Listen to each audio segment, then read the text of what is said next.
ఈరోజు శ్రీ వెంకటేశ్వర స్వామి దర్శనం చేసుకొని తిరిగి గుంటూరు వస్తున్నాను.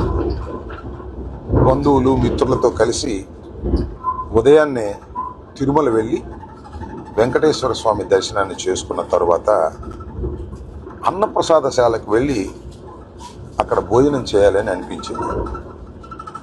ఆ తర్వాత సుమారుగా 1 గంట ప్రాంతంలో అందరం కలిసి అన్నప్రసాదశాలకు వెళ్ళాం. అక్కడే భోజనం కూడా చేశాం. అంటే భోజనం అనడం కంటే అది భగవంతుని ప్రసాదం. చాలా అద్భుతమైన భోజనం, అది చాలా రుచికరమైనటువంటి భోజనం. ఆ భోజనశాల ఎంతో నీట్గా మెయింటైన్ చేస్తున్నారు, హైజీనిక్గా ఉంది. భోజనం కూడా చాలా రుచికరంగా ఉన్నటువంటి భోజనం.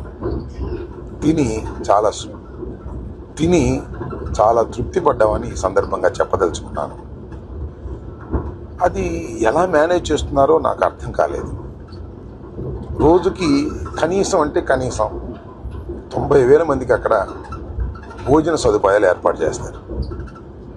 సరే, ఇంకా కొన్ని సందర్భాల్లో, ప్రత్యేకమైన సందర్భాల్లో, బ్రహ్మోత్సవాలు ఇంకా రష్గా ఉన్న సందర్భాల్లో 1,30,000 నుంచి 1,40,000 వరకు కూడా భక్తులు భోంచేసేటటువంటి అవకాశం అక్కడ ఉంటుంది. చాలా సందర్భాల్లో అలా భోజనం కూడా చేస్తున్నారు.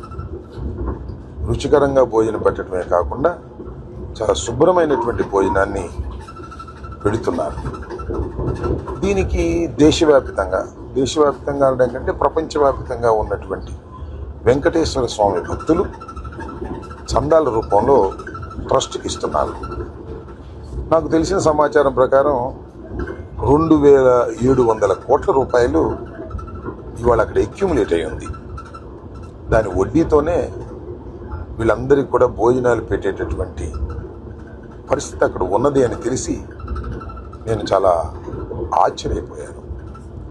ఇది 1985 నుంచి కూడా ఇప్పటి వరకు కూడా ఎక్కడ ఏ రకమైన ఇబ్బంది లేకోకుండా తృప్తికరమైనటువంటి భోజనాన్ని వెంకటేశ్వర స్వామి యొక్క ఆశీస్సులతో జరుగుతుందంటే ఇది చాలా గొప్ప విషయంగా నేను భావిస్తున్నాను. ప్రపంచంలో చాలా అరుదుగా మాత్రమే ఇలాంటి గొప్ప విషయాలు జరుగుతాయి.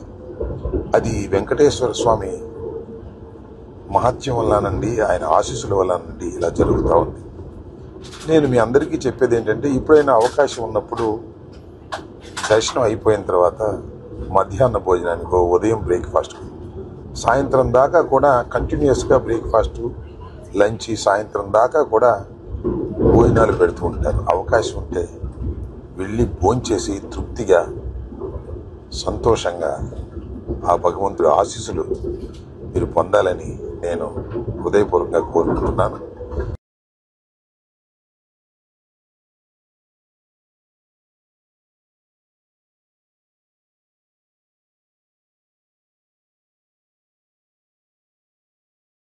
నేను కుటుంబ సమేతంగా వెళ్ళి భోజనం చేసి ఆ ప్రసాదాన్ని స్వీకరించి చాలా తృప్తి పడ్డానని ఈ సందర్భంగా తెలియపరుస్తున్నాను.